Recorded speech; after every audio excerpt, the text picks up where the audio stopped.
NET Sports, Nebraska's home for championship sports, is at Sun Valley Lanes in Lincoln, Nebraska for the 2017 Nebraska High School Bowling Federation Boys State Championships. And good morning, everyone. I'm Larry Putney, along with former Husker Carl Begant Band, and we're good to have you with us. Last week, we crowned the girls' state champs. It's the boys' turn today. And unusually, we have all four teams on the boys' side back trying to repeat. That's right. And on the boys' side, we've got two teams that are trying to make it 4 in a row, North Bend in Class C and Fremont in Class A. And, of course, Pius looking for another record. You know something about Pius. Pius is looking to be the first team to win 6 state championships. Yeah, they've got a chance if the coach can stay out of the way. We'll have all of that coming up for you right here on NET Sports. The boys' Class D state championship kicks it off when we come back on NET.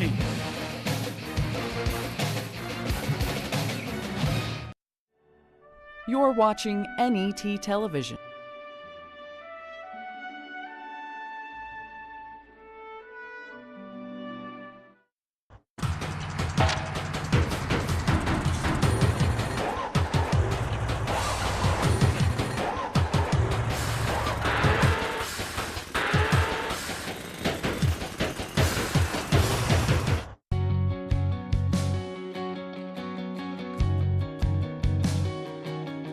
The best way to learn is to live.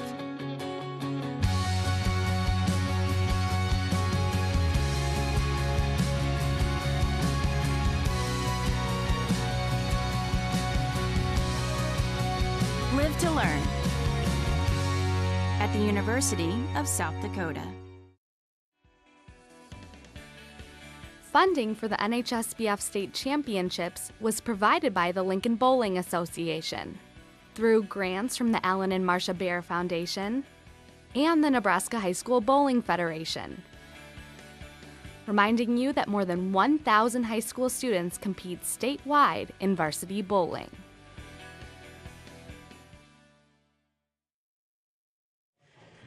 Welcome back to Sun Valley Lanes in Lincoln, Nebraska for the Class D Boys State Championship.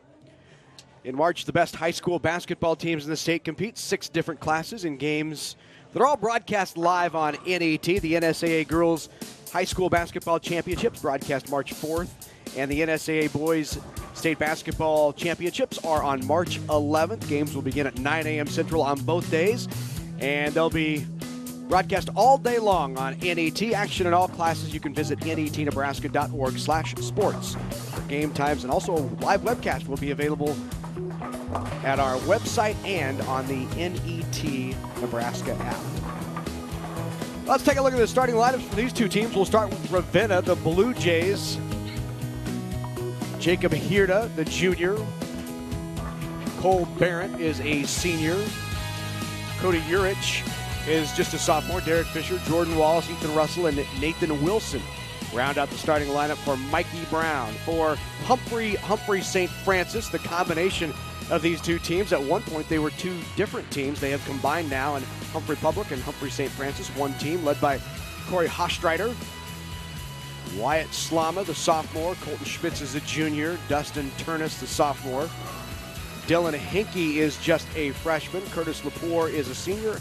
And Braden Hinkey is a junior. So those are the starting lineups for these two teams. It's Humphrey St. Francis, the Silverbacks, at 9-0 on the year, taking on the Blue Jays of Ravenna, who are 5-1. They lost to Humphrey St. Francis earlier this year in a duel between these two teams. So we're ready to go. Good crowd on hand here at Sun Valley Lanes for the boys Class D State Championship. We kick things off, a day long of state championships right here on NET in Nebraska High School Bowling Federation Bowling. Now let's take a look at our first team All-State. Now these athletes competed yesterday, and here is your first team. St. Cecilia, Nathan Serrano led the way. Christian Taggart of McCool Junction. Hirda from Ravenna, who will bowl here today, he was third. That's your first team. And then second team All-State is there as well. So ready to go here, St. Francis, the Silverbacks, and the Blue Jays of Ravenna. Starting things off on the left lane. This is Jacob Hirda, and Hirda starts it off with the strike for the junior. Now on the right-hand lane is Colton Schmitz. Schmitz, a senior, averages 184. Right up 8-board, wants that to hold, kicks the 7 out, and leaves the 6-10. You know, Larry, both of these teams went 3-0 through each of their brackets, and so they're looking to see who's going to hang on to this winning streak and take the title today. It's unusual, to go through a Baker format where you go undefeated, you win all 6 of your games. That doesn't happen often, regardless of the competition. I always say, and I know your former coach, Bill Straub, used to say this, Baker bowling is the great equalizer. It is. It is. You can't hide anything. That's right. Oh, chops the 6 off of the 10. So an open frame to start for Humphrey St. Francis. Here is Ravenna. This is their 3rd appearance in 4 years in the finals. They won it back in 2015. They were the runners-up in 2014. And back in 2015, who did Ravenna beat for that Class D title? It was Humphrey. So these two teams back again for a rematch in 2017, just 2 years after they met. An unfortunate break there, leaves 3-7-8. He's got the washout to deal with and still trying to kick that. Check that 2-7-8. Kick that 2 into the 7. Crosses over and gets a carry. So the Brooklyn strike for Cody Urich.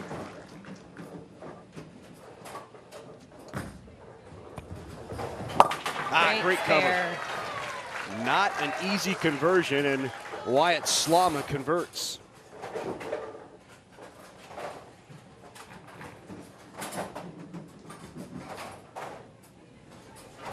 Looking to double up here. Cole Barrett tries Brooklyn's side as well, not there. So up on the right hand, Dustin Turnus.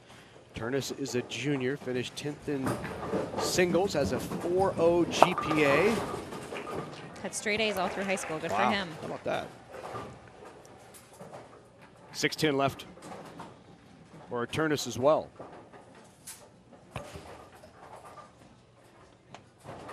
Barrett now tries to convert. Good shot and covers it up.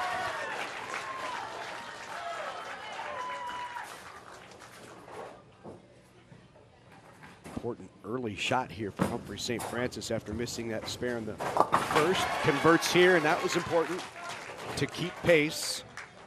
Just 1 pin down now. So up on the left-hand lane for Ravenna once again is Hirda, Jacob Hirda. Jacob is who Coach Mike Brown identified as the leader in the team. He said that he really knows what to do.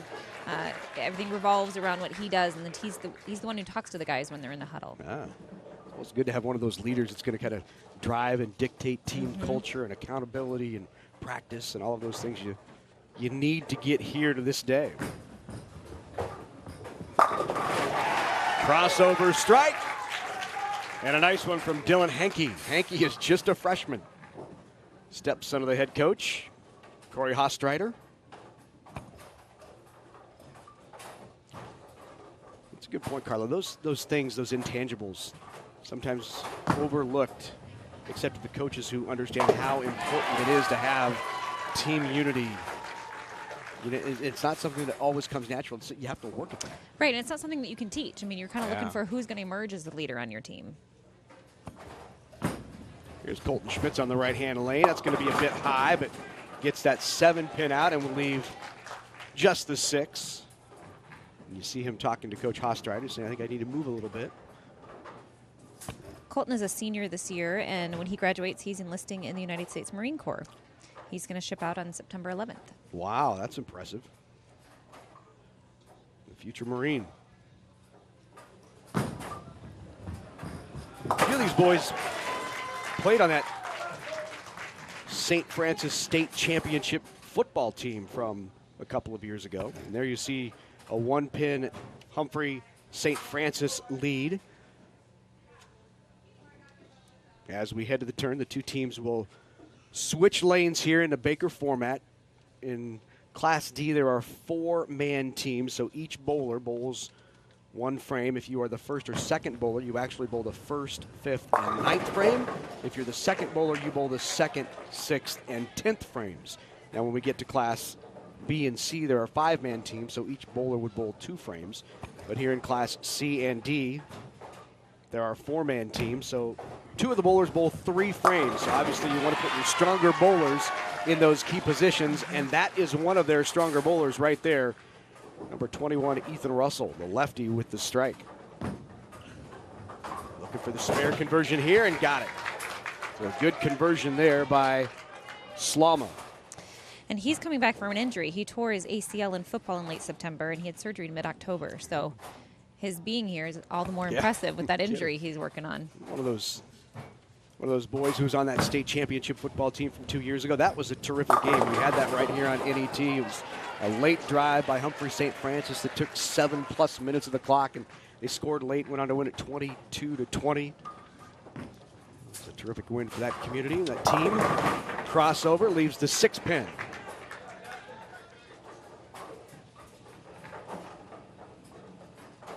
They beat, if I'm remembering correctly, I think they beat Chambers Wheeler Central in that state title game, 22-20. Impressive 4th quarter drive that gave him the title. Just misses there, does Yorich. Opens the door a bit here for Humphrey St. Francis. If they can convert here, they take the lead. An important spare there. That will give them a 10-point lead, 10-pin lead, as we head into the 8th. Boy, in these matches on TV, you're not in familiar surroundings. The lights are on you, the camera, you have the crowd behind you. Certainly none of these bowlers have been in this kind of environment on a regular basis. It's so important to convert your spares. Absolutely. We had a saying in the team, strikes win games, spares win championships. I love that. It's so important. And it is so true. Great shot, and that strike. Tack that onto that spare, and that gives them an 11-pin lead. Big strike there in the 8th for the Silverbacks.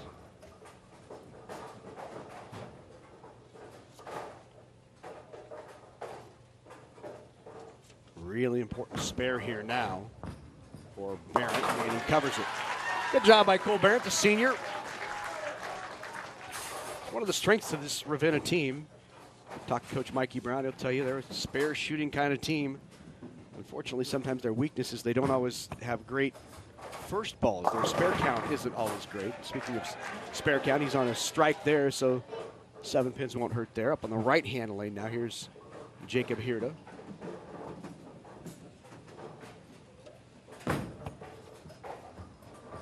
Crosses over. Does he get the 10 to go? Nope.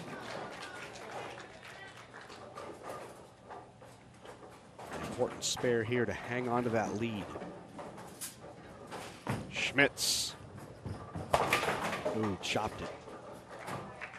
Not an easy spare conversion. It's easy to take the 2-4 off of that 5 pin, and that's exactly what happened to Colton Schmitz.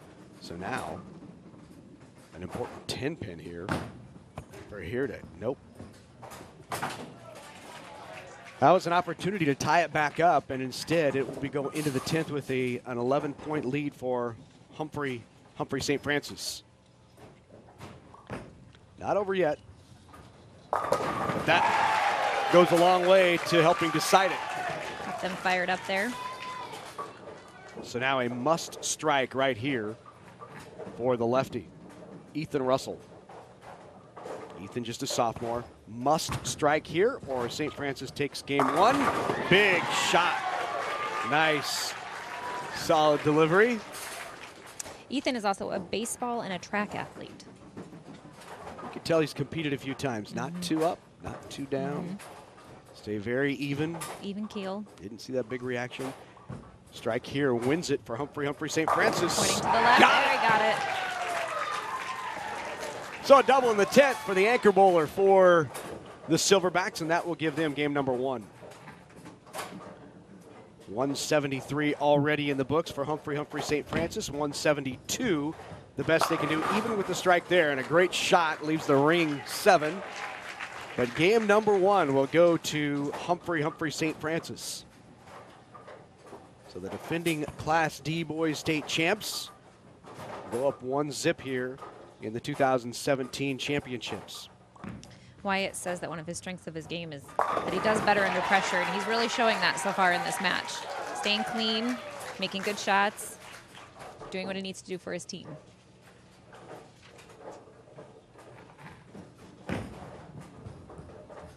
Good cover on the 7-pin, but again, Silverbacks take game number 1. They lead this best-of-5 championship set 1-0.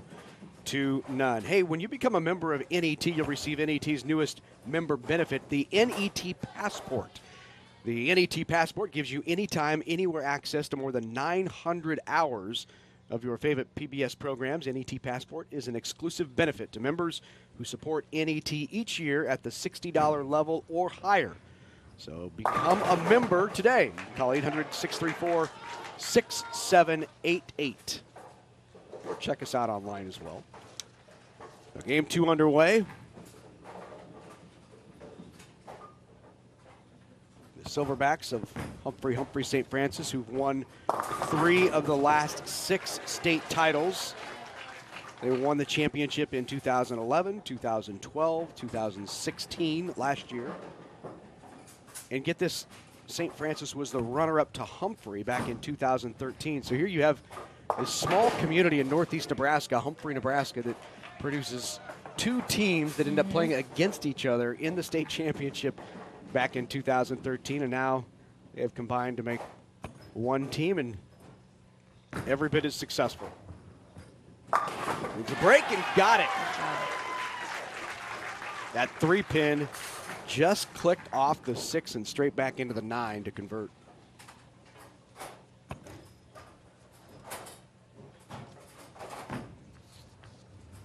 Straight up the boards, and he's had a nice run here.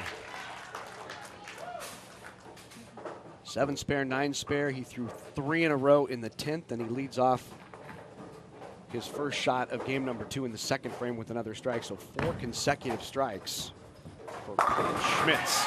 And there's another guy right back at you.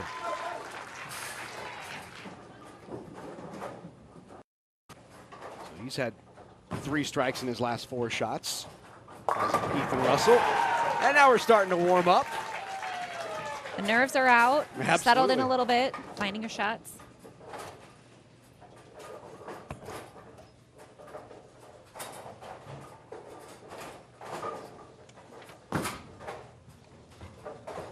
A little high. Oh, tough lead there. Cody's also a track and cross-country athlete.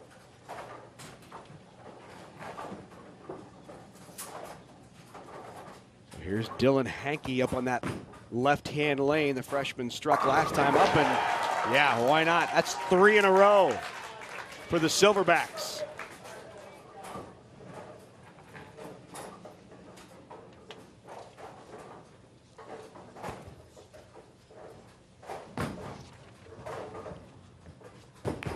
Not a bad decision here early on to go after it. You just seen your opponent put 3 in a row, and he took a run at it.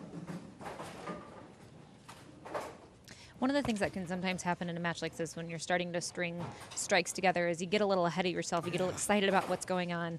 So they kind of need to look to see, can we stay calm? Can we just make good shots? Not focus on the fact that we've got a bunch in a row, but just make good shots. I don't think he wanted that 2-pin to fall. What do you think? No, no. This makes the spare a little trickier. A lot trickier, right. It goes from the 2-4-5 to the 4-5. That needs to cross over, get a little mix, and doesn't. Leaves the 5. Leaves a split too. 5-10, yep. Both makeable splits, though. Not easy, but makeable.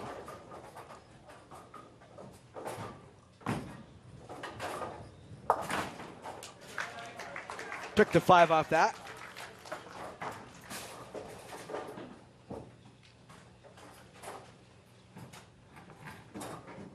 So many different ways to tackle spare shooting in this game.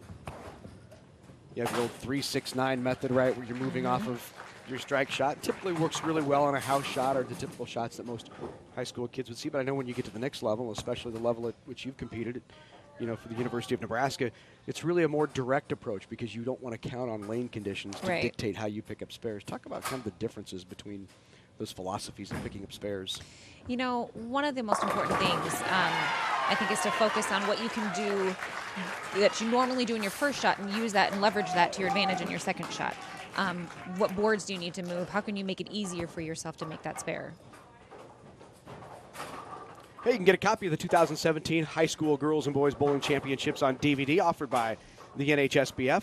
Just visit nhsbf.com and follow the links, and you can pick up a DVD of these state championships. Another strike for the lefty, Ethan Russell, and that is now 4 strikes in his last 5 shots. Russell's found something there on that left side. Wouldn't you love to be a lefty? Oh, my gosh. Does their shot ever change? I know. It doesn't break down. Nobody else is over there. You just kind of got the lane to yourself. That's right.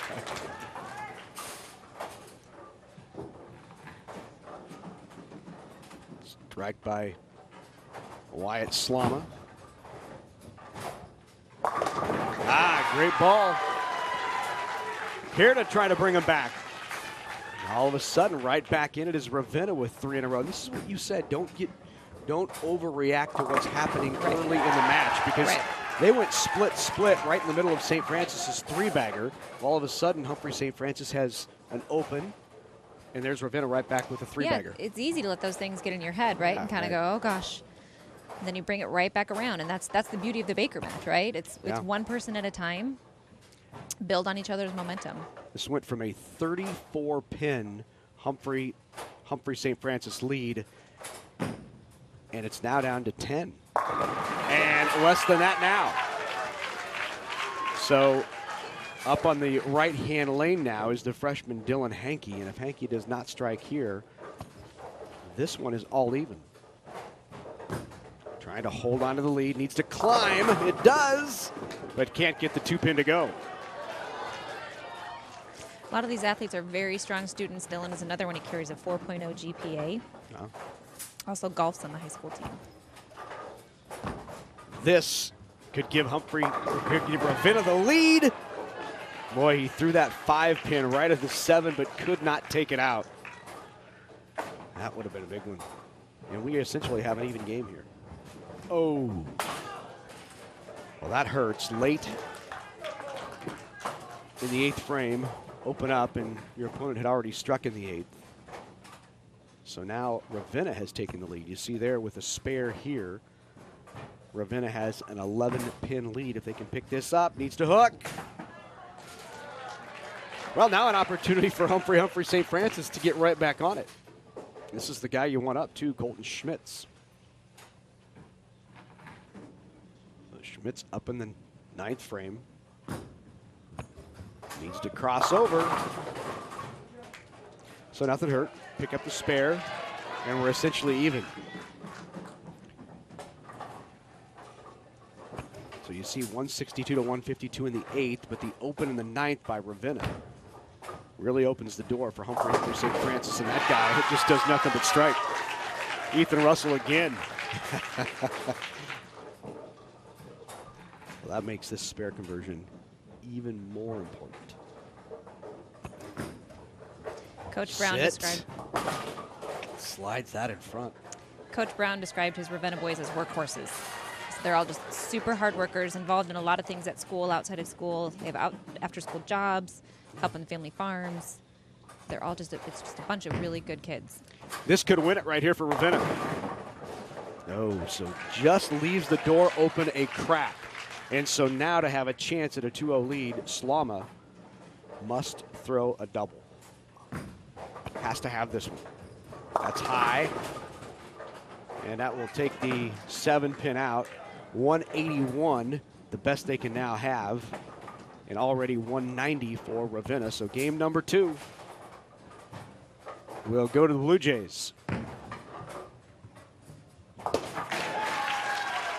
So as we said, do not let up. Humphrey St. Francis had 3 in a row in the 2nd, 3rd, and 4th. Led it by 32 pins and Ravenna comes from behind to take game number 2 with a score of 191.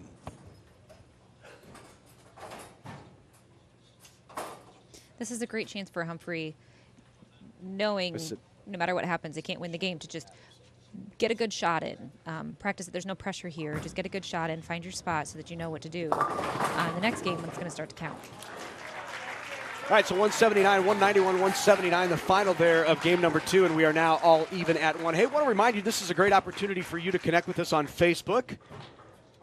Go on, like us, join our social sphere, facebook.com/NET Sports. Don't forget to like Facebook and Big Red Wrap Up as well, facebook.com/Big Red Wrap Up. Season not too far away. Underway here now in game number 3. We are all even at 1 apiece. Dylan Henke up for Humphrey.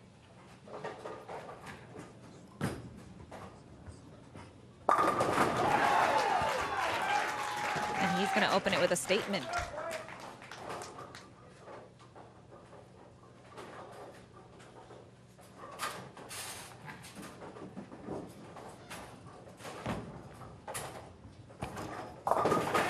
Good cover there. Got 2 close games here to start the match. First one was a 20-pin win by St. Francis, which was really closer than that as it went down late in that last one, which ended up being a double-digit win for Ravenna. Really also went down to the 10th frame. So we've had game 1 and game 2 here in this boys Class D championship. And Schmitz with the strike. Double to start it off for the Silverbacks. And now here's Ethan Russell, just a sophomore. Needs to hook a lot. It does, and he gets the mix.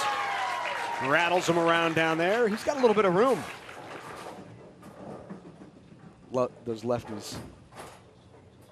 Love when you say that.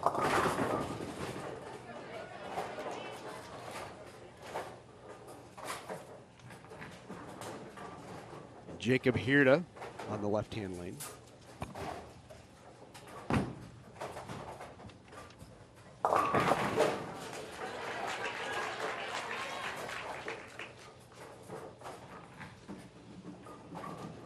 Ravenna was the high seed after qualifying, so yesterday these 2 teams, along with 6 other teams that were vying to get here into these Nebraska High School Bowling Federation arena-style state championships, all bowled 4 qualifying games to then be seeded 1 through 8, and then they went into bracket play, single elimination bracket.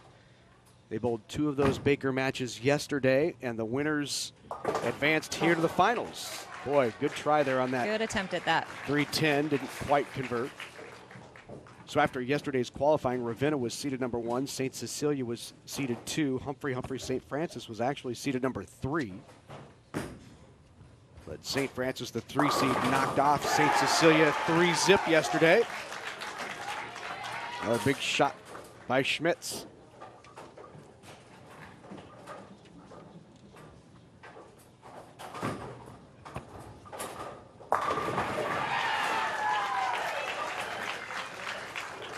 First look there at Jordan Wallace. Jordan Wallace with a nice shot. He gets the strike.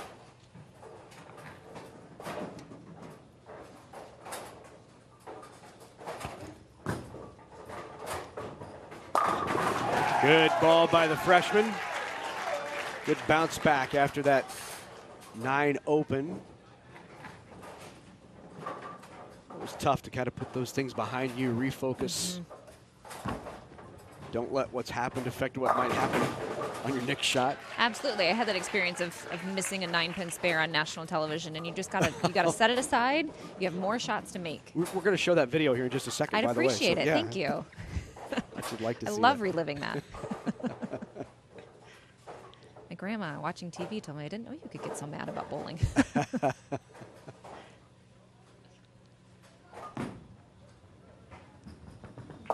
Good conversion. And they'll switch sides with Humphrey St. Francis in the lead and working on a double. So about a 15 pin plus lead for the Silverbacks.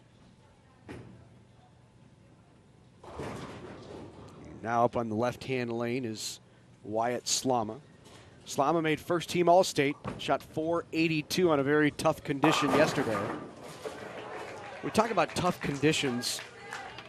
A lot of folks don't know that the conditioner that's put on the lane and the manner in which it's put in the lane really can dictate the ability to score. Absolutely. And so the USBC, which has all of these new fancy patterns, like, Statue of Liberty and Dead Man's Run and all of those, they set up the lane and they oil the lane differently, which makes you play a different part of the lane and also can make you be more or less effective. Absolutely. One of the great things that centers are doing is laying support patterns during open practice, so players can go out and get some practice on those patterns before they go compete on those patterns, which is super, super helpful. So layman, somebody comes out and bowls, maybe once a month or something, picks up the house ball, maybe doesn't realize that really dictates how much a ball can hook. Absolutely. What part of the lane you play, how effective you can be. Which ball you choose to throw. That's right. Yeah. Physics of bowling is so important now too, with ball dynamics and weight blocks and where you put the pin and where your moment of inertia is and what your MLI. There's so many factors that go into bowling that very detailed. Absolutely. And you talk about being a fundamentally sound player, it's all about physics, right? Gravity's not going to change. That's right. And so having solid fundamentals is really using physics to your advantage.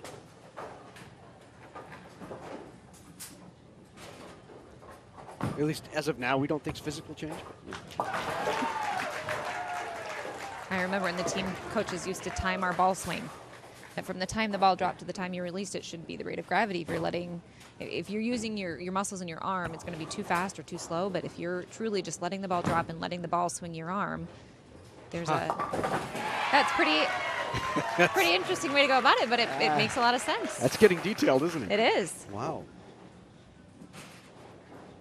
That sounds like a Bill Straub, not a Paul Klimt. Both I think would Really? have the timers out. Absolutely. That's sometimes a very difficult balance to make, is to keep a strong hand, strong stay underneath the ball, but create loose swing and let the ball fall. Especially as emotions start running high in situations like this. Right. So Humphrey St. Francis still with the lead, 130 to 111 in the seventh. Important spare here, especially when your opponent's staring at a split to try to keep pace. That might open up a 20-pin lead unless Jordan Wallace can convert here. Not an easy 2-4-10. And that's not going to get it.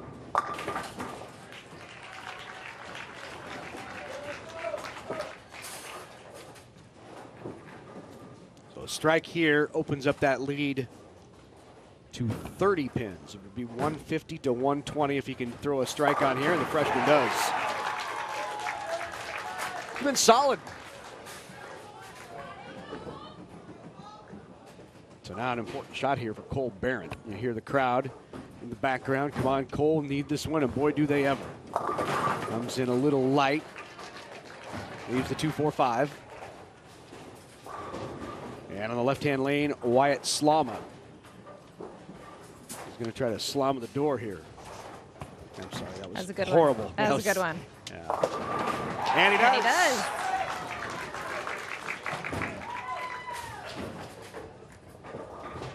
Big shot right there. And 170 now, the best that Ravenna can have. And that's if they pick up here, convert this, and strike out in the 10th. So partway there, they get the conversion if they strike out in the 10th. Again, 170 their best score, and already Humphrey St. Francis with 170 in the 9th. So already 180 even if we go gutter. So game 2 in the books for the Silverbacks, and that'll do it. So they'll finish with a possible 4 in a row and a 200-plus score here in game number 3. St. Francis has put together 3 solid games, 183, 179, and 200-plus here in game number 3, and they now lead it 2 games to 1. possible 210 with a strike here by Wyatt Slama, the junior. And again, for Ravenna, this is a great opportunity to practice a strike shot here. Find where you want to throw the ball in the lane. When you know mathematically you're out. 8 strikes in that game for St. Francis. 8 strikes, 2 opens for a 210. Good cover there by Ethan Russell.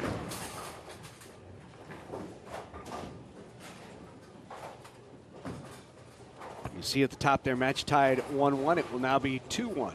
Humphrey, St. Francis with the lead and looking to defend their state championship here in Class D. Reminder, we talked about this off the top, but all 4 of last year's state champions are back to defend their title here on the boys' side.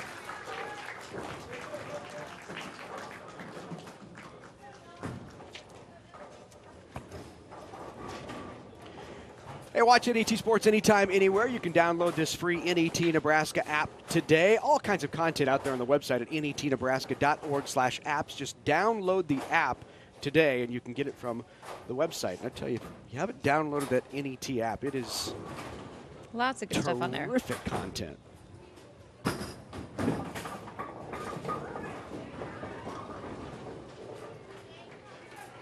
So started it out on the left-hand lane with Dylan Hankey opening it up in game number 4 here, leading 2-1. And you missed that when we were off camera, and Dylan Hankey's very thankful that you missed it at home because he threw it in the gutter, and it came back out of the gutter and took out 5. So they'll respot the pins on lane number 27, and they will fix the score to gutter. And Rushford comes right back. He'll put this in there. You watch. Every time he's made a bad shot, he's rebounded. Had complete confidence that he'd do that. Impressive for a freshman, too. Yeah. And I love the attitude, too. A little smile there. He's not hanging his head, not throwing his rosin bag. That's a great attitude. Move on to the next frame. You got more shots to make. I love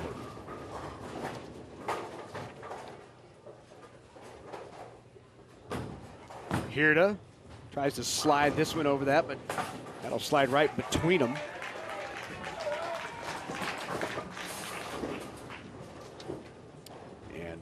Humphrey St. Francis is just 1 win away from a state title.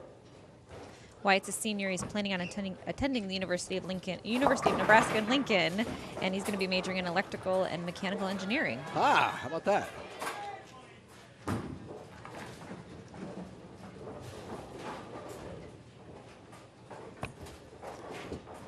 That was going to be my second major right after broadcasting. I'm a math teacher. I'm all about the engineering majors. That's awesome. But you know, that's why us broadcasting majors choose that, is so we don't have to take math and science. You know that, right? Good cover there.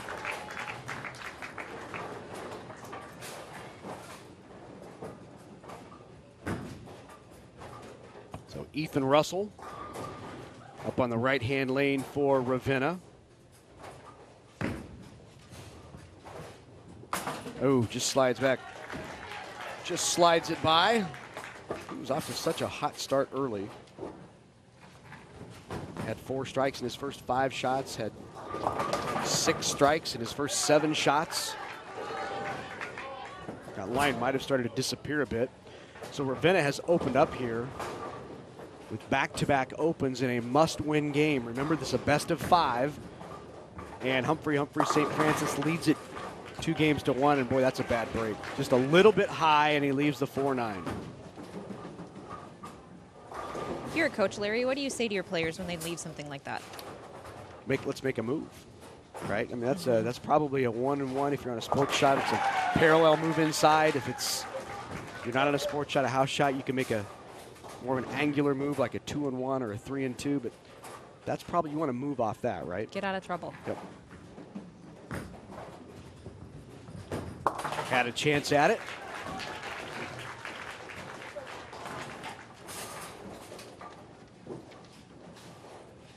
I find that understanding lane play and the dynamics of a lane can be so important in high school. Being able to get in the right part of the lane and play the lane in the right way to maximize your opportunity to score is so important. Absolutely. It makes all the difference. Yeah. And it's something that can take a bowler who's who's got good fundamentals, maybe isn't the best player in the team, but it can really be the thing that makes a difference for them. Absolutely.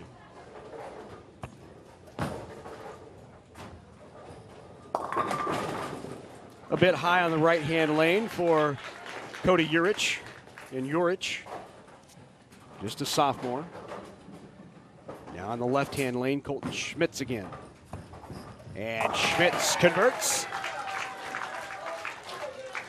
So 3 marks in the first 4 frames for the Silverbacks. And Ravenna is still looking for its first mark, and they hope to get it right here, but they don't. Well, that's 4 consecutive opens, and that's trouble when you're in a must-win situation. But many times it's what you feel the pressure of the moment. Absolutely. Coach Mikey Brown said that he's got his players wearing wrist bracelets. It's a believe, faith, fight, and perseverance. And in the semifinals, they were down 65 after the first 2 games, and he said he pointed to his wrist, to their wrist bracelets, and told them to fight and to believe, and they persevered, and they came through and won every Baker game after that. So I'd imagine this is a moment where he's going to tell them, we got to fight, we got to persevere, and believe that this can happen. Needs to start right here. Oh, and it does. Little belief there from the big shot for Ravenna. So you see there, it is a 31-point lead for the defending state champions.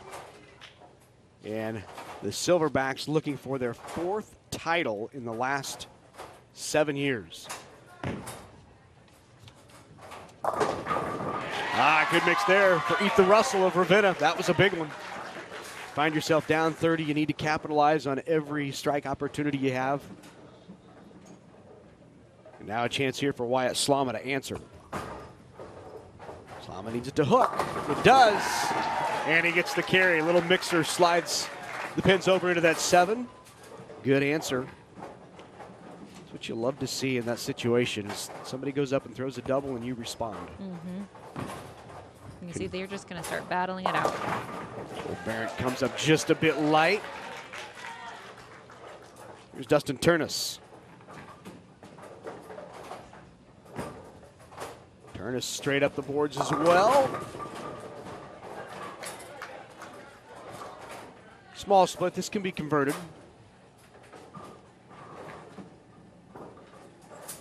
Yeah, I think what Corey Hostreiter is telling him there is, I saw the conversation going on, is this spare is converted by Ravenna, and that was a big one. I think the message from Hostreiter is letting his player know exactly how many boards he needs to move, and you can see him look down at his feet, and he's counting the number of boards left that he has to move to be able to convert this and still use his strike ball. And that is nearly a very good conversion, but a nice move. The dynamics of the lane are such that you can really, on your left side spares, use your strike shot if you know how many boards to move based on what pins you leave.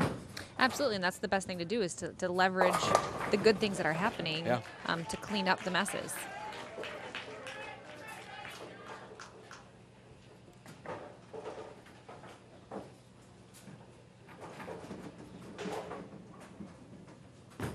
Schmitz right up the boards. Looks for the crossover, gets it and flips that 10 away from the 3, nearly left the 3-10.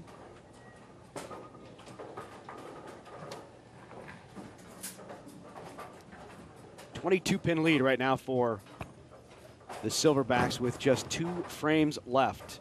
And that's a costly open there in that 8th frame. And a conversion here will extend that lead to 30 with just 2 frames left and really would put Ravenna in a must-strike situation, and it does. So not over yet, and that has to be the message, but right now we have to think about throwing strikes, and instead we're going to get a sub in for Ravenna. The sub will be the senior Derek Fisher, who will have an opportunity here. And Fisher crosses over, leaves the 1-3-6. And you know, it's hard to come off the bench. I mean, you've been sitting, watching what's happening. Having to be the one to come in cold off the bench can be a tricky place to be. Comes up a bit light.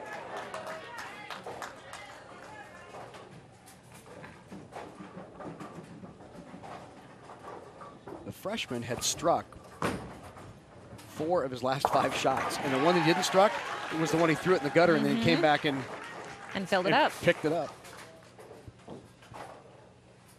He's bowling that in that critical number 2 spot where he's actually getting 3 frames per game. And setting up that anchor bowler for the 10th frame is absolutely. crucial. So still not done yet after that open in the 9th frame. 152 potential. A must-strike situation really here. And a big one. Good shot by Ethan Russell. So 152 possible for Ravenna. If Slama can throw a strike here, it's over. Ooh. So that left the door open just a bit because a 10-pin in this situation is never easy. You're trying to pick up a 10-pin to win a state title. But this is a must strike right here. Must strike to keep it alive. And he does! Got the 6-pin to kick late. And one thing you notice about him is you see him pump his fist, he's really excited, but then face goes calm, body goes calm, he's focused on the next shot. Did it hang on? It did! And that 10-pin is a state championship 10-pin for Wyatt Slama. How big was that? 158 possible, 152, the best for Ravenna. So a great job by Ethan Russell to step up and throw 2 that he really needed to have in the 10th. He finishes with 149 and already 148 for Humphrey St. Francis, so he must keep this on the lane. 2 pins, and Humphrey St. Francis wins the state title, and that is going to do it. So for the 2nd year in a row, Humphrey St. Francis, now your state champs in Class D. And they have now won 4 titles in the last 7 years. What a run for Coach Corey Hostreiter. We'll talk to the champs when we come back at Sun Valley Lanes. How did I let myself do it? Being disappointed in yourself. You're trying to go to sleep and it's on your mind of why do I do it, why do I do it? Because I know it's going to happen, and then I do it anyway. Going from this ecstatic high to this regret. You do feel silly because you could have walked away. Feeling guilt and how stupid you could be, just feeling gullible. You feel like you're an idiot, basically.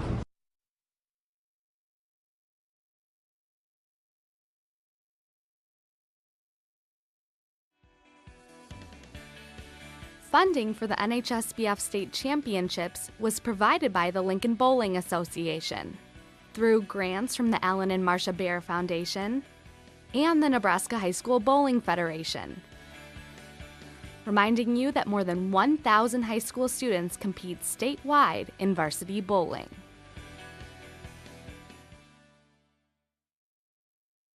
For me, asking why is just getting started. It's more than an activity. It's me doing what I love. I'm not a stereotype. When I rewrite the rules, things get better.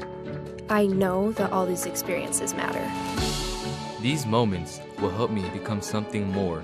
Little things always lead to something bigger. Do it. Track it. Earn it. What you're doing now will help you get scholarships later. Find resources from Education Quest at trackyoursuccess.org.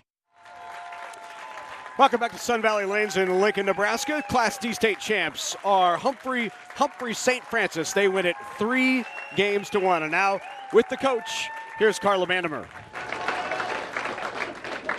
Coach, congratulations. This is your 4th title in 7 years. Talk to me about the key to the success of your program.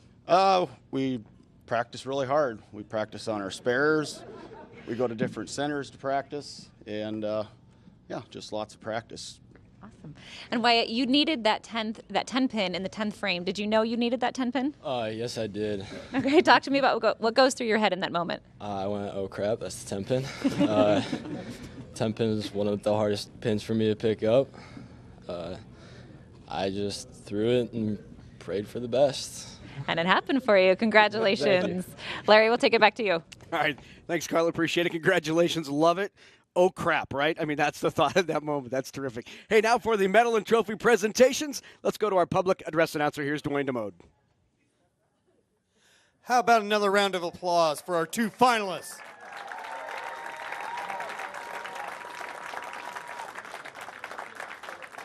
Now for your Nebraska Class D boys runner-up, the Ravenna Blue Jays. Coach Mikey Brown.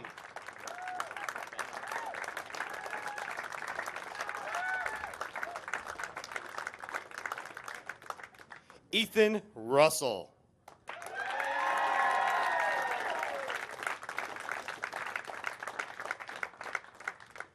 Cole Barrett.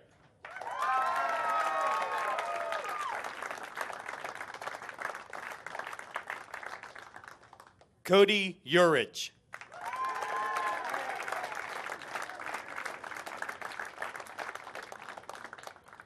Jacob Harda.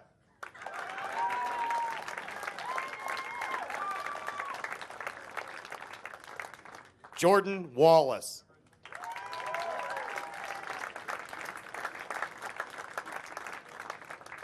Nathan Wilson.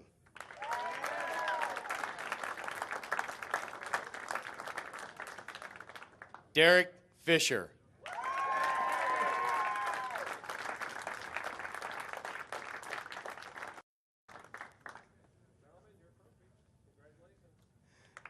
There's your runner-up trophy. Congratulations, Ravenna Blue Jays, your Class D boys state runner-up.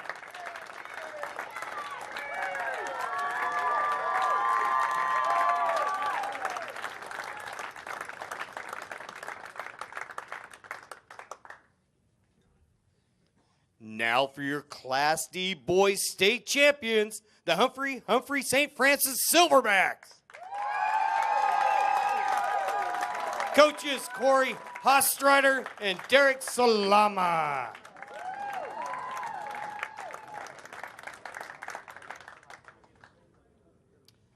Colton Schmitz.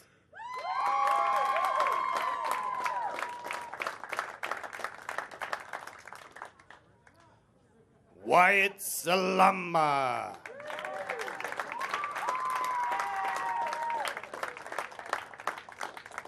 Dustin Turnus.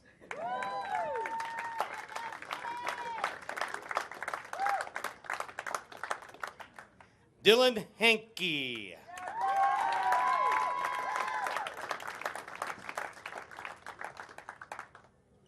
Curtis Lepore.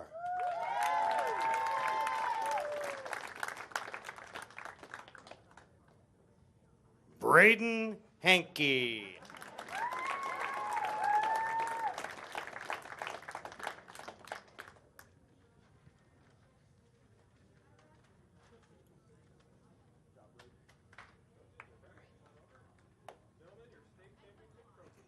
Gentlemen, there you go, state champions. Your Class D boys state champions, Humphrey St. Francis Silverbacks. So congratulations once again to the Silverbacks from Humphrey St. Francis. Coach Hostreiter and his entire team defending state champs. They take it for the second year in a row. When we come back, Class C boys final on the way. It's Broken Bow and North Bend when we come back on NET Sports.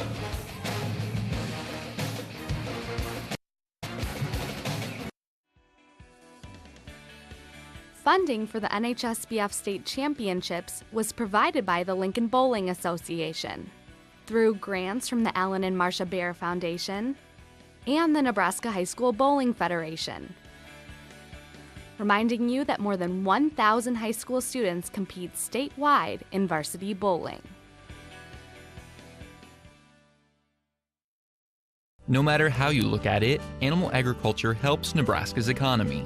The livestock industry provides increased tax revenues for schools and community services. Livestock enterprises also create jobs while contributing to existing businesses such as local banks and grocery stores. A thriving livestock industry helps maintain our current way of life, but also provides opportunities for the next generation of farm families. The Nebraska Soybean Checkoff helps to raise awareness of the importance of animal agriculture to Nebraska.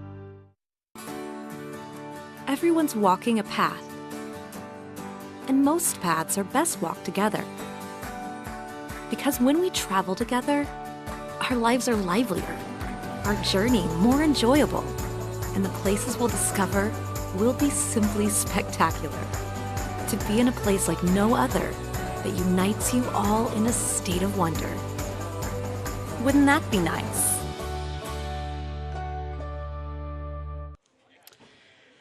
Well, you can get your copy of the 2017 Nebraska High School Girls and Boys Bowling Championships on DVD, offered by the Nebraska High School Bowling Federation. Visit NHSBF.com and follow the links to preserve your state championship memories for a lifetime.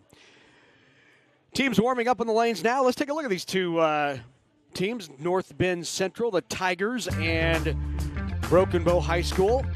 Randy Dodge is the head coach at North Bend. His team are the three-time defending Class C state champions. And oh, by the way, trying to become the first ever Nebraska High School Bowling Federation team to win 4 consecutive state titles. Another team later today, Fremont, could be the second team if both win today. But here's a look at the seniors. Dodge and Johnson, they're the two clear leaders, both average above 210.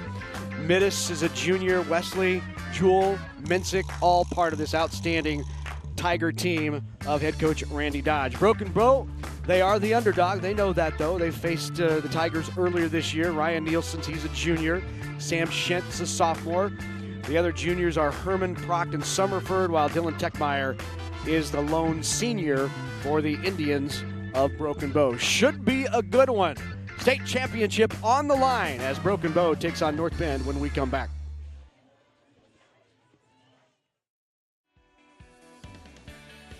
Funding for the NHSBF State Championships was provided by the Lincoln Bowling Association through grants from the Alan and Marcia Baer Foundation and the Nebraska High School Bowling Federation. Reminding you that more than 1,000 high school students compete statewide in varsity bowling. All right, college visit number 2. Here we go. What?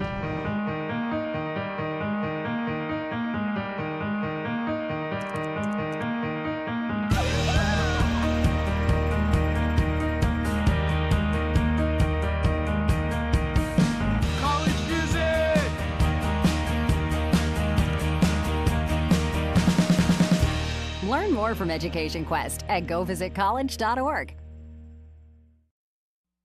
Whether it's spring planting, fall harvesting, or just a drive across the state, soy biodiesel helps a diesel-powered engine operate in a demanding job.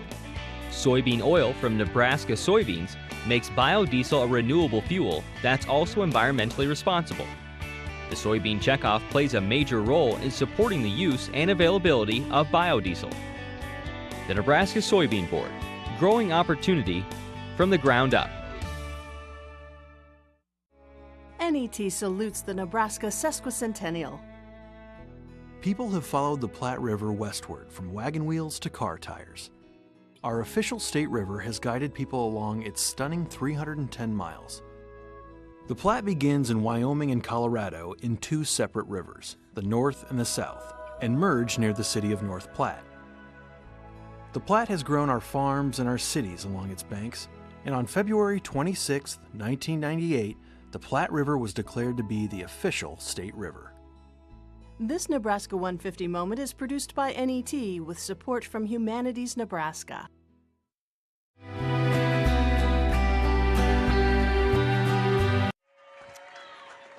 Welcome back to Sun Valley Lanes in Lincoln, Nebraska. Time now for the Class C Boys State Champion. One already in the books as Humphrey St. Francis has won its back-to-back state championship, and now North Bend tries to make it 4 in a row. North Bend, the 3-time defending state champion in Class C. No boys team has ever won 4 in a row, and they try to do that here today against a Broken Bow squad led by head coach Justin Province.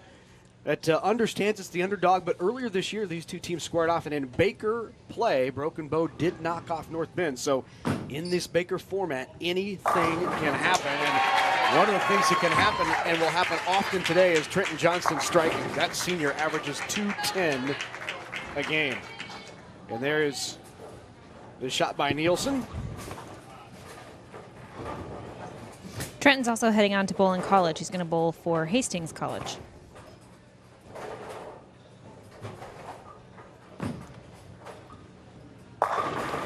flushed there by his battery mate, Brandon Dodge, who averages 213. And a good-looking shot there by Ryan Nielsen. Nielsen also headed to Hastings College.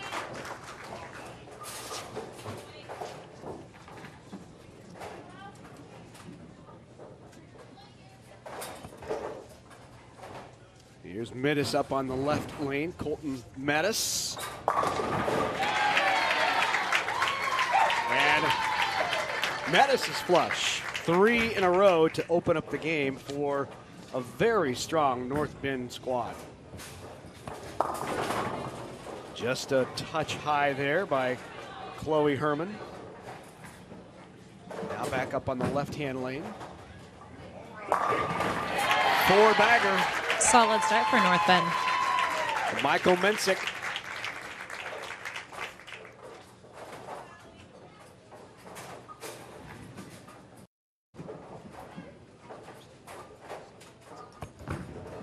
Chloe's another bowler who hopes to bowl in college. She didn't say where, but that's something that she's hoping happens for her.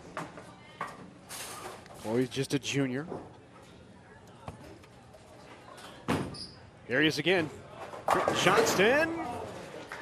Out of a weak 7-pin there.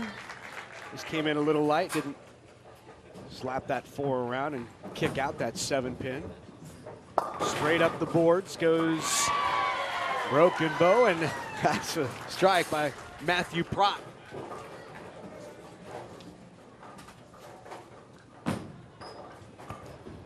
No trouble on the single pin conversion, and wasting no time is Trenton Johnston. Sam comes from a bowling family. He's got members of his family who have bowled for 25 years, 20 years. His older brother Drew has bowled for 17 years. Something that seems like it's in their blood. Yeah. So a quick lead here in game number 1, 109 in the 4th for North Bend.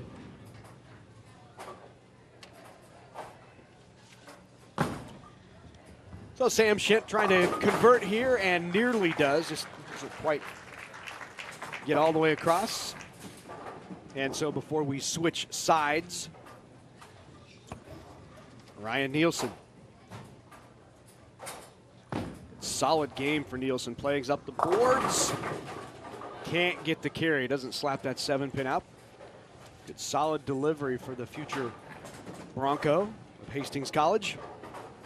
That's a program that has really grown in recent years and recruiting some of the top high school bowlers out of this state is Hastings College. They're going to be strong.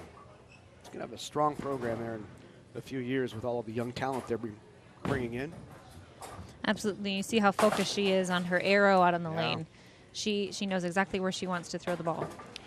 Well, that's the first 5 frames. The Broken Bow would just as soon forget. 3 opens in the first 5, and already it's a 60-pin lead for North Bend. Hey, NET is for you. We bring you more high school sports than any other network in the state. For more information on dates, times, and available webcasts, visit netnebraska.org/sports. An especially busy month this month as we have boys state bowling championships, girls state bowling championships, wrestling, swimming and diving, boys and girls basketball, all right here on NET. Good shot there. The strike by Chloe Herman. She talked about how she loves to bowl under pressure, and there's no pressure quite like the start to this game and having to be the one to try to change the momentum for your team. She did a really nice job with that. Up the board goes Prott, and Prott leaves the 10-pin.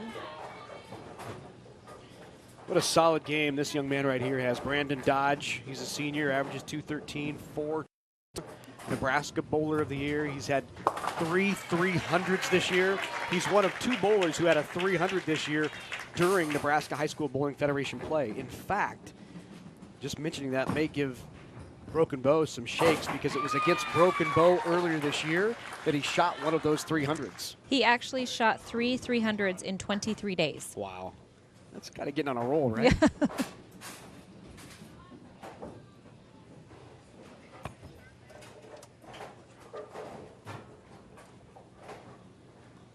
So here's Metis. Comes up a bit high and leaves the 6-7-10. but a comfortable lead in hand as they are about 70 pins ahead right now in game number 1. 145 in the 6th to 83. You notice Colton hard on for his shot, but he pulled it off for his fair shot. Those wrist guards help you keep your hand underneath the ball. Yeah. Helps keep that shot clean off your hand. So here's Shent on the left-hand lane. Sam Shent, the sophomore, says he's improving all the time. Great attitude, one of those guys you'd love to have on the team. That comes up a bit high for Mensick. What you have to guard against now is a bit of a letdown. That's 2 shots that have gone through the nose, been pulled just a touch. You come out with such great success. You take an early lead, tend to let up a little bit. Still comfortable lead of 50-plus pins. I mean, they're going to go on a win this game number 1, but you don't want to lose that momentum that you gained early on. And good spare there. That's one way to keep that momentum, is to just keep filling frames. You see Ryan with the 9 count. Her birthday is actually 9/9/99. 9/9/99. Wonder if that was planned.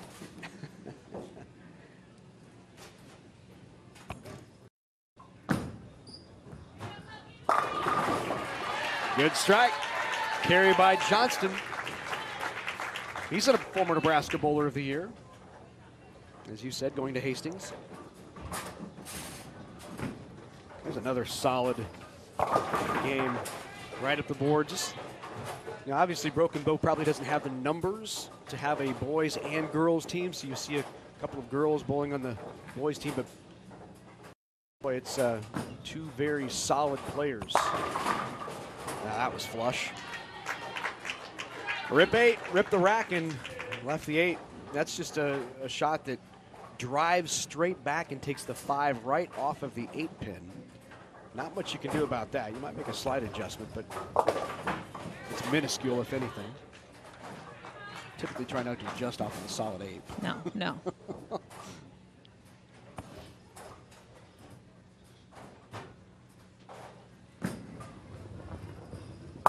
And a good cover. 146 for Broken Bow in game number 1. It's going to be at least a 210, it looks like, for North Bend, as they will sub in here. Get our first look at Brady Jewell. This is just a solid team up and down for Randy Dodge. He's 2 top bowlers average 210 plus. He has 3 other bowlers who average 190 plus, and Brady Jewell here, who comes in off the bench, just averages 185. I think most teams would love to have that depth. Brady Jewell in the starting lineup. It's a smart move, too, when you've got an opportunity like that to get somebody in off the bench to throw a shot, keep them a little warm, give them an opportunity to throw some shots in the final match. So if you do need them, they've had some experience in this match. So 146 for Broken Bow, 212 for North Bend. And North Bend is still perfect here down at State. They have not lost a single Baker game. They are now 7-0. North Bend knocked off Chase County in the first round. Good shot there by Ryan Nielsen, trying to bring Broken Bow back into it. And North Bend also knocked off Ogallala 3-zip. Ogallala, I believe, is the team they beat last year for the state championship. And they've taken a 1-zip lead here as Trent Johnston, he just keeps striking.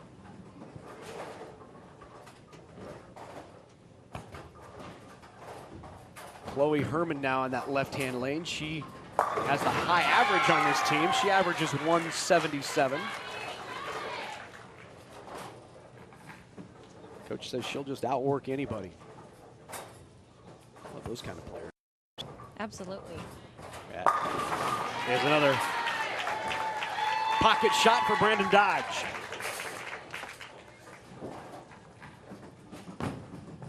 Matthew wants to head to Doane College after he graduates, and he wants to go into teaching. Ah. Carries a 3.8 GPA.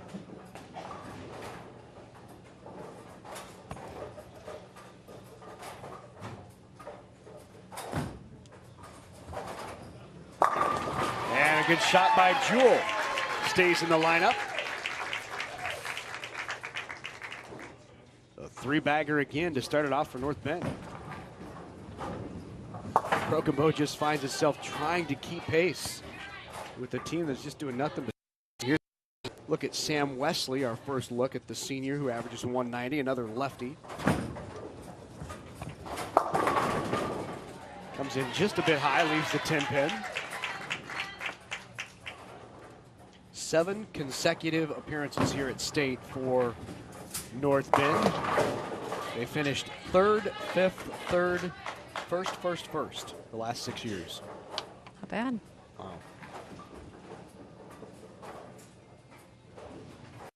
One of the things Coach Randy Dodge talked about was that they've had the same coaching staff between the boys and the girls team for the last 7 years. And he said they've got different coaching styles, but they play to each other's strengths. And he said the consistency that they've had in their program over the last 7 years has been really key to their success. You got a pretty good proprietor up there too. Absolutely. And Randy Dodge himself. He runs Dodger Bowl. Trenton Johnston again. Tugged that a bit. Yeah, came in high. I think he knew when he let go that he missed inside. Nielsen again, right around the pocket. A 22-pin lead right now in the 5th for the Tigers of North Bend. Trenton's going to switch balls for the spare. Probably want something that's a little less aggressive. That's good cover.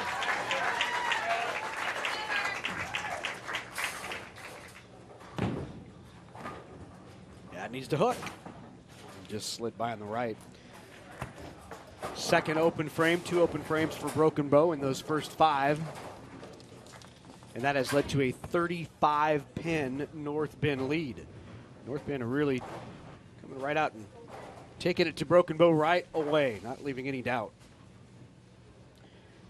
So 3 previous appearances here at the state tournament for Broken Bow as Brandon Dodge pounds home another one. 3 previous state championship appearances. This is the first time they've made the finals. First ever appearance here for Broken Bow. And a young team, only 1 senior on the team. It is a young team, you're right.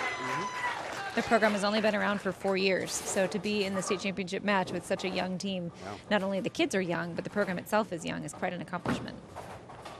Brady Jewell straight up the boards again, and all he's done in his 3 shots is rip the rack every time. Leaves a rip 10. You see, one of the things that Matthew does is he holds his pose after the ball is off his hand. He doesn't move until the ball hits the pins. That's something that's really key to a bowler, is to be that much in control of your body, to stay in your position and just hold it until the ball hits the pins. Stay in your shot, right? Absolutely. I guess that serves multiple purposes, right? I mean, it helps you understand good, solid fundamentals. You're not off balance, but also if you're staying in your shot and finishing through it, you know you're going to get the most positive reaction you can down the lane. Absolutely. That's a sign of good coaching, is to those little details like that to get bowlers in the habit of is really key. Comes in a bit high. Leaves the 4 pin, so work there for Wesley.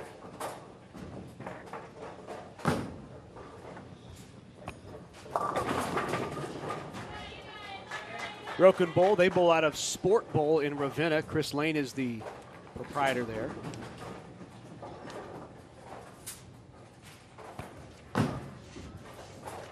As we saw Ravenna in the last match as well, losing to Humphrey St. Francis. So back-to-back teams here in Class D and Class C out of Sport Bowl in Ravenna. It's an hour drive for them. Wow, isn't that something? Coach said that's quite a commitment for those kids to make that drive every time they go to practice. You're not kidding.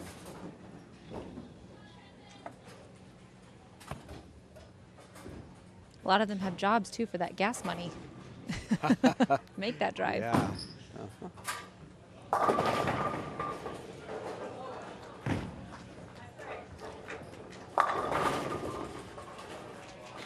Moving right along here in game number 2. And still a 46-pin lead for North Bend. 46 pins through 8 frames. Conversion here will all but wrap it up, and that'll do it. So sure, Brandon Dodge will step to the lane for his 10th frame, but he's probably been in this situation many times this year where He steps up with the game already decided. That slides by. I'll tell you, if there's somebody you would want to make a shot in a pressure situation, it's this young man. He will grab a handful here at the bottom. Yes, from that wide. And look at that give back. He probably missed 7 boards right there, I would guess. Still was able to get it back. And it's a situation, too, where if you want to try a different ball and see how different balls are reacting, this is the chance to do it. I wonder if his coach / dad, Randy, just said, was that an area check? Using all of the lane. Got to chuckle a little bit. I just wanted to see if I had room out there.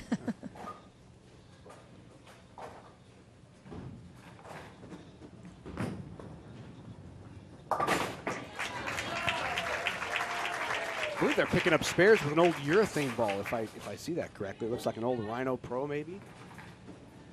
An old black Rhino. I remember getting my first black Rhino. Yeah, that's been a... Blue Hammer. Blue Hammer, yeah. Well, see, I'm older than that. I remember the Edge angle. Oh. Or the first angle. Yeah, I've heard of that. Really old. You haven't heard of an angle? That's an old AMF ball. That's where they first developed urethane, I think. It's right off of the days of the Columbia Yellow Dot, which was plastic. Okay. But yeah, the old Q Series Yellow Dot. Okay. Those things. See, I have no idea what we're talking about. Dig around in the basement for that. That's right.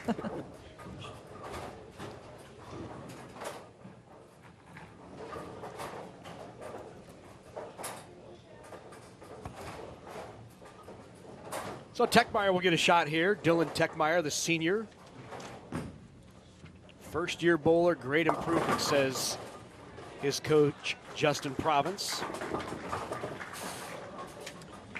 Game number 2, another 212 for the Tigers. 212 to 152. Hey, I want to remind you, good time for you to pick up a DVD of these high school bowling championships.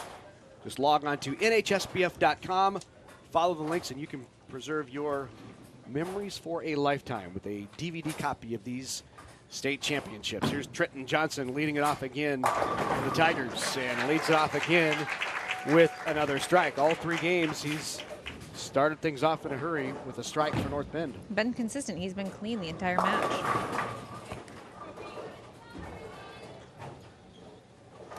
So 212-152, the final there in game number 2.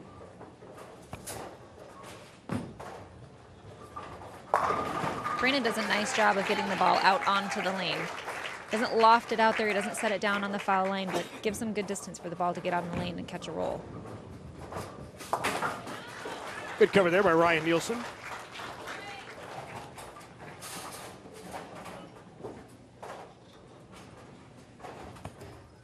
Back in the lineup now is Colton Mettis, the junior. Mettis just a bit high. Leaves the 4-7. A makeable spare. Here's Chloe Herman. And she too, very solid at the line. Good finish, nice strike.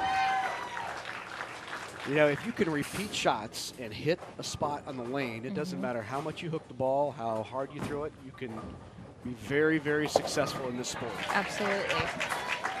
The guy named Walter Ray Williams that made a living Absolutely. doing that. The same thing over and over again. I don't think he could ripple the ball, but the guy never missed the pocket, right?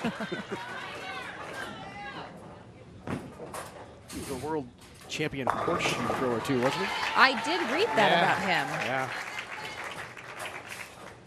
But you know, it makes sense. Absolutely. Same arm motion. And hit a spot. Repeat shots and hit a spot. Some of the girls that are bowling in these final matches are softball players, and I would imagine some of them are pitchers using that same arm motion. Good shot there by Johnston.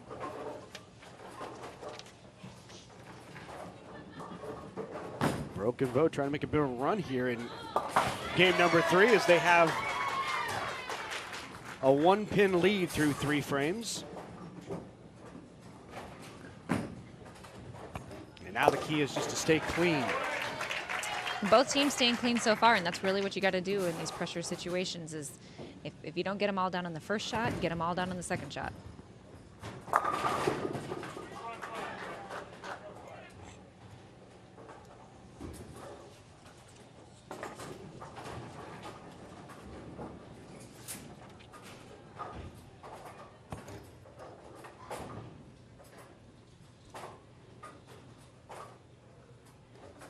Ryan carries a 3.895 GPA.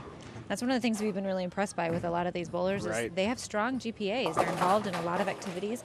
Ryan also is a published photographer. She's had photography published in a calendar for 2 years in a row. Wow. That's been put out by the Nebraska Department of Agriculture. Is involved in community service. She helped pick up after the Pilger tornado. Huh. So very involved kids. Yeah. Well, you see the score there. North Bend leading 2-0 in games, and a must back 5 here if Broken Bow is going to keep this alive.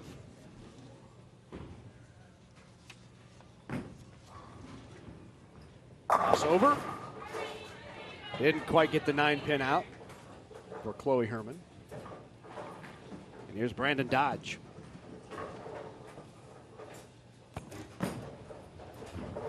Good high finish. Tugged that just a bit. Thought it might skid inside. Picked up a little too early. This is a situation where the important thing is to get the count. Yeah. You can try to make that spare. Chances are you're not going to make the spare, so you really want to make sure that you get those 2 pins. If you can get the spare, all the better, but you don't want to sacrifice any pins. Right. Well, that spare there by Herman. Minus a Dodge spare, even it back up. Gave it a good shot. Yep. Almost had it. Gave it a run. He's going to head to either St. Ambrose or William Penn to continue his bowling career. Both solid schools. That Messenger delivers for Pratt. And you saw kind of the fist pump as Pratt saw that 10-pin fall late. That's a big shot there. They have a 1-pin lead now. 6th. Mittis trying to bring his team back. Solid shot. Good shot by Colton Mettis. Crosses over. Got the carry. That double gives them a 10-point lead. A new life now for Broken Bow. Mensick needs to answer and cannot get the 4-pin to fall. Just a high 4-pin. Shot here for Ryan Nielsen. They have the lead. Stay clean. Stay in front. Get up the hill. All right, a lot of wood. Now I just need to convert. You can tell she slid a little bit more than she wanted to there. Yeah. Kind of threw her off her balance and had the ball end up in a place that she didn't want it to be. It's a good spare. Good cover.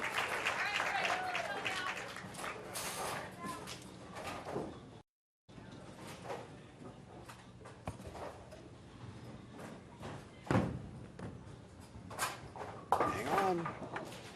Back to even.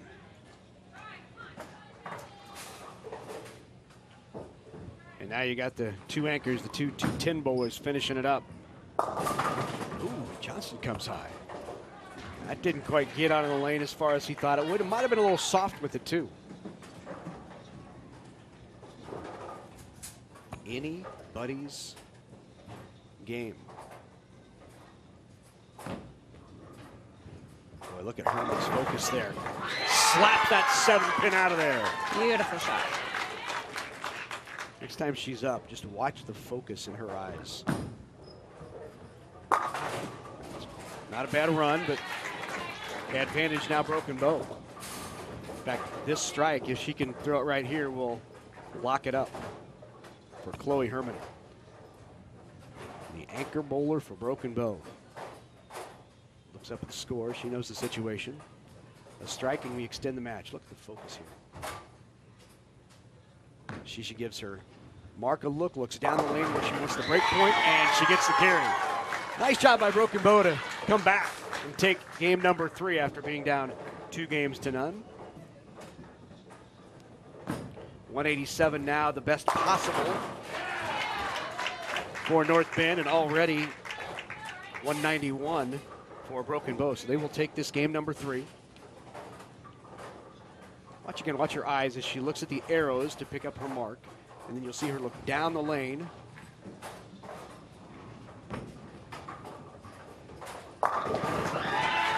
And punches in the 10th. Solid game.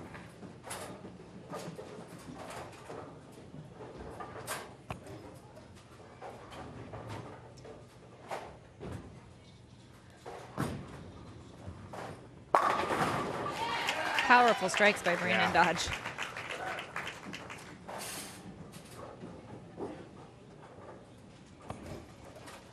I think, you have two juniors in Ryan Nielsen and Chloe Herman. I would just be hard-pressed to think there's another team in Class C that would be able to compete with those two if they could find a couple other bowlers to go with them and go bowl on the girls' side. I mean, they clearly can compete at this level. The guys have no doubt about it, but is there another Class C team out there that has two bowlers as good as Ryan Nielsen and Chloe Herman? All right, so that one's in the books. 201, 186. And the 201 on the ledger for Broken Bow, that's their high game. And we are now at 2-1. So 2-1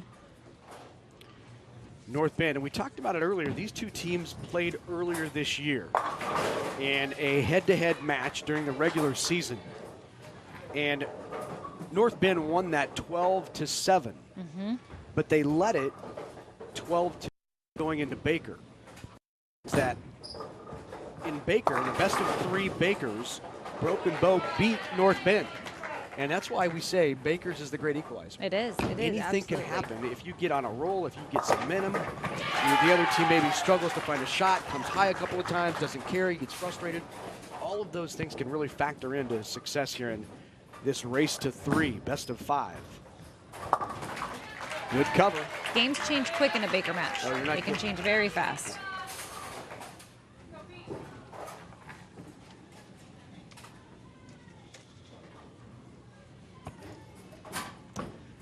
First ever trip to the finals for Broken Bow. And that's a big shot, and she's come up big here late. Chloe Herman making some great shots. Yeah, Broken Bow beat North Bend 2-1 in that best of 3. And just to get here, Broken Bow's used to going deep in matches because in their quarterfinal, they won 3-2, knocking off Wisner Pilger. And then in their semifinal, they beat Wayne 3-2. Whereas North Bend, this is the first time they have lost a Baker game down here at State.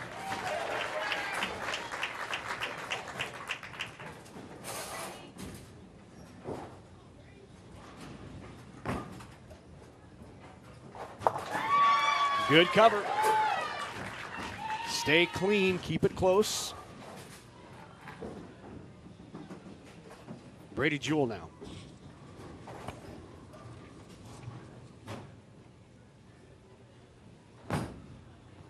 That needs to hook. It does. Good shot by Jewell. Great shot. Brady's got a high series of 740. Wow. Needs to get up. Got that 7-pin out. That was big. 5-pin left. So now let's see if Sam Wesley can capitalize on that strike by Brady Jewell and take the lead here. Tugged it, crossed over, got it. Yeah, shook his head when he let go of it. He knew he pulled it. Not a good shot, he'll tell you that. Sometimes you just got to take those breaks, though. That's right. You got to just take it for what it is and move on.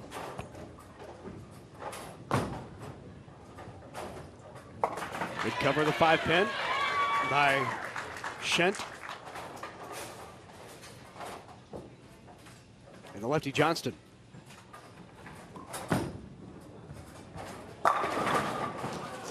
As I sat and talked to those North Bend coaches yesterday, they just beamed with pride when they were talking about the rule. Nothing but good things to say about them. Stand-up kids, they're hard workers. They come in and practice on their own time. He said they pretty much just hang out down at the bowling alley, practice whenever they can. They're good academically. They are involved in their community, involved at school. They had nothing but pride and great things to say about their boys. We'll switch sides, and North Bend with the lead, but Broken Bow on a strike in the 5th. So this could tighten up very quickly. Anchor bowler for Broken Bow is up on the right-hand lane. Double would essentially even it up. Here's Dodge.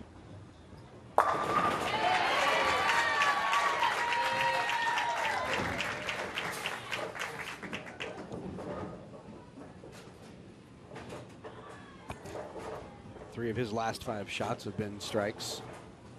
All of them have been flush. Gets out a of break trouble. there. Whew. That was a good break.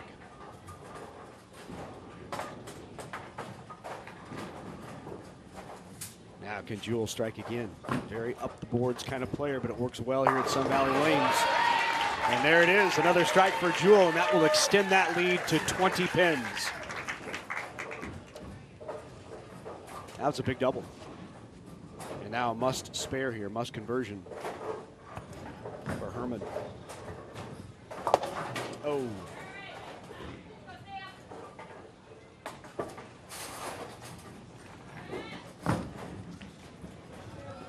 Wesley crosses over, back-to-back Brooklyns for Wesley.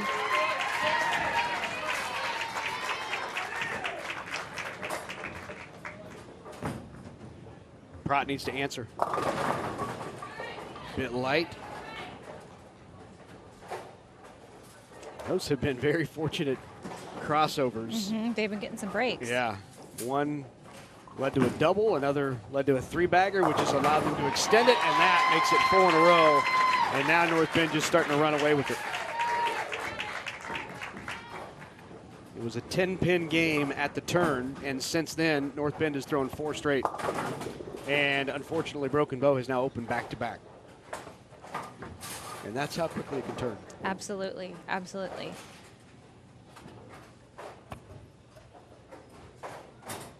Sam's got some good stuff coming up, though. His birthday is on Wednesday. He's going to turn 16, and he encourages drivers to watch out. Get up the hill.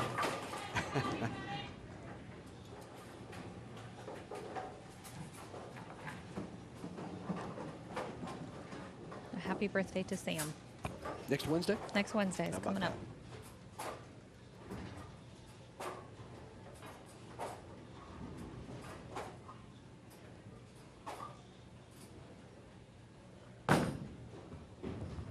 Cover it up. Ah. Bowling can certainly be a game of momentum. Absolutely. Can certainly be a game of feeding off your teammates, feeding off what's happened in front of you. And now Summerford will get an opportunity here. Here's Sean Summerford, the junior. This is his first year bowling ever. And got it! Plastic ball came through. There he goes. Sean, nice job. That's terrific. And Randy Dodge doing the right thing here and allowing Broken Bow to finish up before his anchor bowler steps up and completes the 10th frame, which will be for a state title.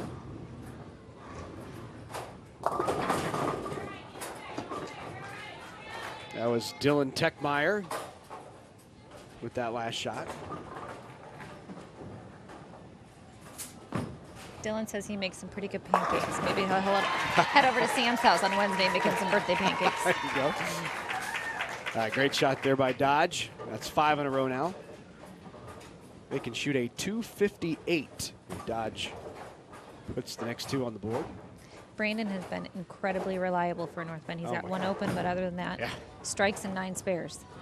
That just slid by. So Broken Bow's final score will be 153, and North Bend could beat them by 100 with a strike here. And they will. Wow, what a game. What a closing game for North Bend Central. 250 plus, 228 in the ninth, with 2 strikes working. You know, one of the things that's so great about bowling is they know they've won this, but you see the respect that they have. They're still seated. They're still, just being respectful of Brandon, being respectful of their opponents, and really a class act.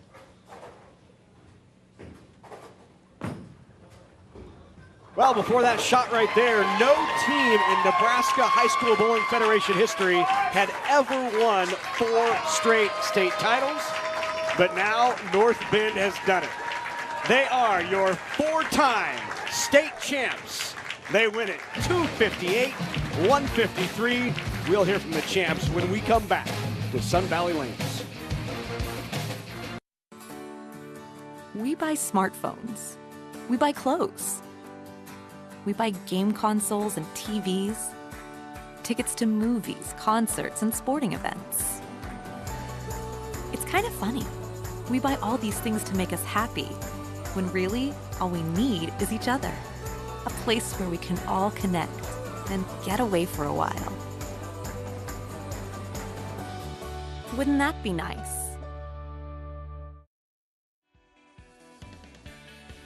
Funding for the NHSBF State Championships was provided by the Lincoln Bowling Association through grants from the Alan and Marcia Bear Foundation and the Nebraska High School Bowling Federation.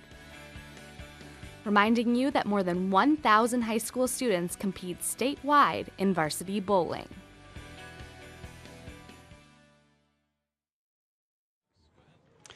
Welcome back to Sun Valley Lanes.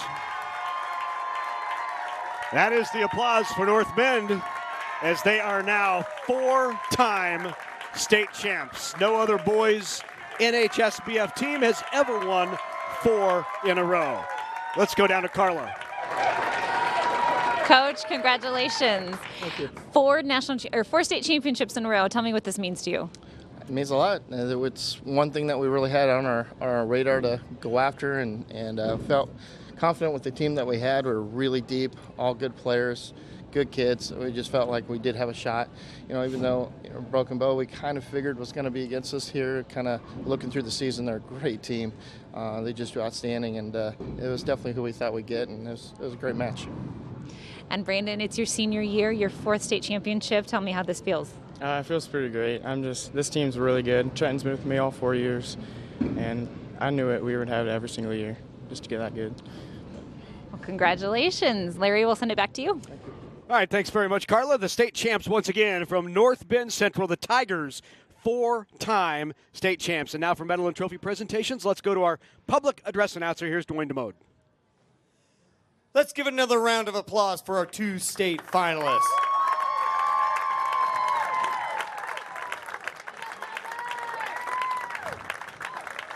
Now for your Nebraska Class C boys runner-ups, the Broken Bow Indians.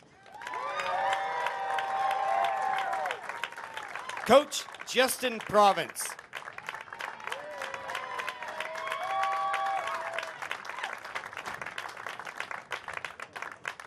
Ryan Nielsen.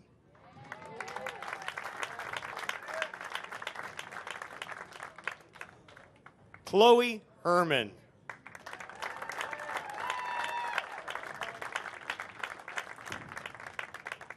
Matthew Prott.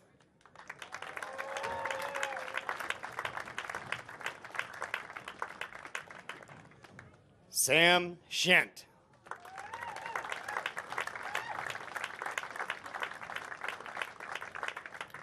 Dylan Techford.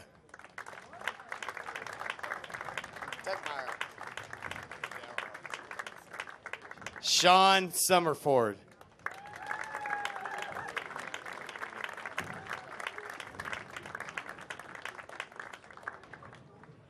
Here's your runner-up trophy. Congratulations to the Broken Bow Indians.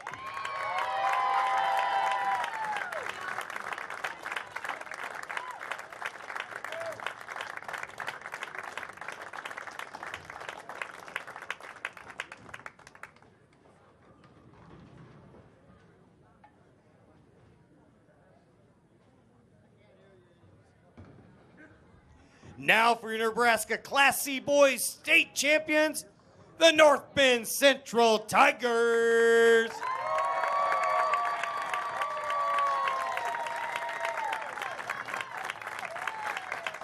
Coaches Randy Dodge and Matt Musicman.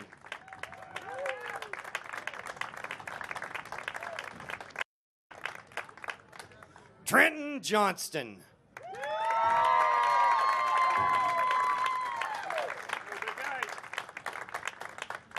Brandon Dodge.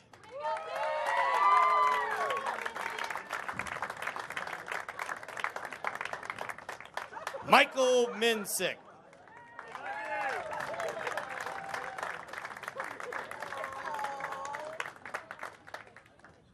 Colton Metis.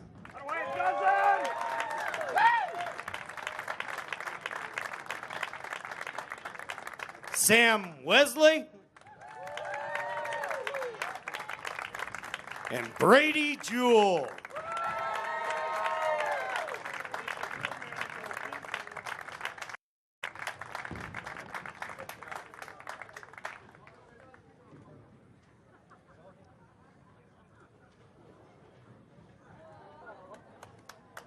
Gentlemen, here's your championship trophy.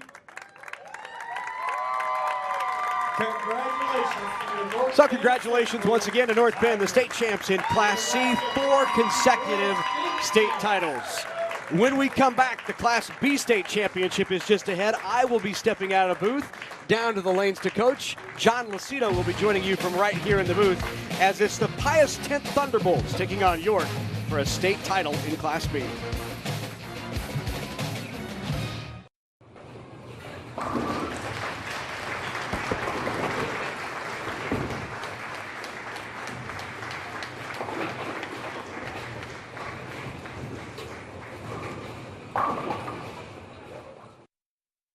How did I let myself do it? You know, being disappointed in yourself. You're trying to go to sleep and it's on your mind of why do I do it, why do I do it? Because I know it's going to happen, and then I do it anyway. Going from this ecstatic high to this regret. You do feel silly because you could have walked away. Feeling guilt and how stupid you could be, just feeling gullible. You feel like you're an idiot, basically.